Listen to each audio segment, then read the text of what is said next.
عزیز طلباء کرام، کل کے درس میں آپ کے سامنے عقیدے کی تعریف اور عقیدے کی دو اقسام بیان کی تھی، عقیدہ اسلام اور عقیدہ اہل سنت۔ آج عقیدے کی صحیح اور درست عقیدے کی فضیلت اور اہمیت اور غلط عقیدے کا انسان پہ وبال کیا پڑتا ہے، یہ آج کے درس میں دو چیزیں عرض کرنی ہے۔ یاد رکھیں کہ جو درست عقیدہ ہے یہ نجات کے لیے پہلی شرط ہے۔ نجات کی پہلی شرط یہ ہے کہ انسان کا عقیدہ، اس کا نظریہ، اس کا یقین پختہ ہو۔ قرآن کریم نے اس کو بیان کیا، والعصر ان الانسان لفی خسر، قسم ہے زمانے کی، انسان گھاٹے میں ہے، ہر انسان گھاٹے میں ہے، مگر وہ انسان کہ جس کے اندر چار صفات ہوں وہ گھاٹے میں نہیں ہے۔ الا الذین آمنوا، پہلے نمبر پر وہ کہ جو ایمان لائے، ایمان سے مراد عقیدہ ہے، یعنی جس کا عقیدہ درست ہو وہ کامیاب ہے۔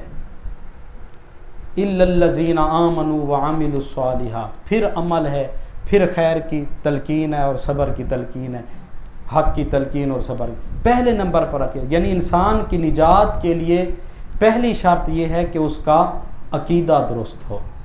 اور دوسری وجہ اس کی اہمیت عقیدے کی اس لحاظ سے ہے کہ قبر میں انسان سے جو سوال ہونا ہے سب سے پہلے وہ عقیدے کا ہے۔ قبر کے اندر جو انسان کا امتحان ہے وہ سارا عقیدے کا ہے۔ من ربک، ما دینک، ما کنت تقول فی ھذا الرجل، یہ تین سوال، یہ تینوں عقیدے کے متعلق ہیں۔ یہ نہیں ہے کہ نماز پڑھتا تھا یا نہیں پڑھتا تھا، روزے رکھے یا نہیں رکھے، اعمال کا نہیں ہے سوال، قبر کے اندر عقیدے اور نظریات کا سوال ہے۔ اور تیسری وجہ اور عقیدے کی اہمیت اس لحاظ سے بھی ہے کیونکہ عقیدہ جنت میں دخول کا سبب ہے۔ انسان کا صحیح عقیدہ ہونا یہ دخول جنت کا سبب ہے۔ قرآن کریم نے کہا والذین آمنوا وعملوا الصالحات سندخلہم جنات تجری من تحتہا الانہار، وہ لوگ جو ایمان لائے، ایمان سے مراد وہی عقیدہ ہے، یعنی جس کا اچھا عقیدہ تھا، نظریہ درست تھا، فرمایا کہ اللہ تعالیٰ اس کو جنت میں داخل فرمائے گا۔ تو یہ دخول جنت کا بھی ذریعہ ہے۔ یہ ہے صحیح اور درست عقیدے کی اہمیت اور اس کی فضیلت۔ اور غلط عقیدے کا کیا وبال ہے، وہی اس کا برعکس ہو جائے گا۔ یعنی غلط عقیدہ یہ انسان کو نجات نہیں دے سکتا، غلط عقیدہ قبر میں انسان کو کامیاب نہیں کر سکتا، غلط عقیدہ انسان کے لیے جہنم کا سبب ہے، جہنم کا ذریعہ ہے۔ قرآن کریم نے کہا ان الذین کفروا وماتوا وهم کفار، فرمایا وہ لوگ کہ جنہوں نے کفر کیا اور کفر کی حالت میں مر گئے، یہی وہ بدبخت ہیں جن پر اللہ کی بھی لعنت ہے اور تمام مخلوق کی ان پر لعنت ہے، فرشتوں کی بھی لعنت ہے، اللہ کی بھی لعنت ہے، تمام مخلوق کی ان پر لعنت ہے۔ تو یہ غلط عقیدے کی پہلی نحوست یہ ہے کہ وہ لعنت کا مستحق ہوتا ہے۔ اور جو غلط عقیدہ رکھے، بد عقیدہ شخص ہو، اس غلط عقیدہ رکھنے والے کو بد مذہب کہا جاتا ہے، بد عقیدہ کہا جاتا ہے۔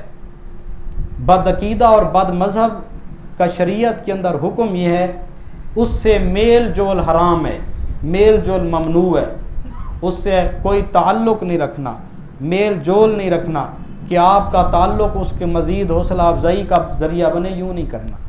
بد عقیدہ سے، اس کے بد عقیدگی کی وجہ سے نفرت کرنی ہے۔ یہ اللہ کے محبوب علیہ الصلوۃ والسلام نے اس کا حکم دیا۔ ایک گروہ تھا کہ جس نے تقدیر کا انکار کیا، جن کو قدریہ کہا جاتا تھا۔ جب انہوں نے تقدیر کا انکار کیا تو آقا کریم صلی اللہ علیہ وسلم نے ان کے متعلق فرمایا القدریۃ مجوس ھذی الامہ، میری امت کے یہ مجوسی ہیں۔ قرآن کے ایک عقیدے کا انکار کیا، سرکار نے ان کو امت کا مجوس کہا، تقدیر کا انکار کر دیا، باقی سب کچھ مانتے تھے۔ جب تقدیر کا انکار کیا تو فرمایا یہ امت کے مجوس ہیں، ان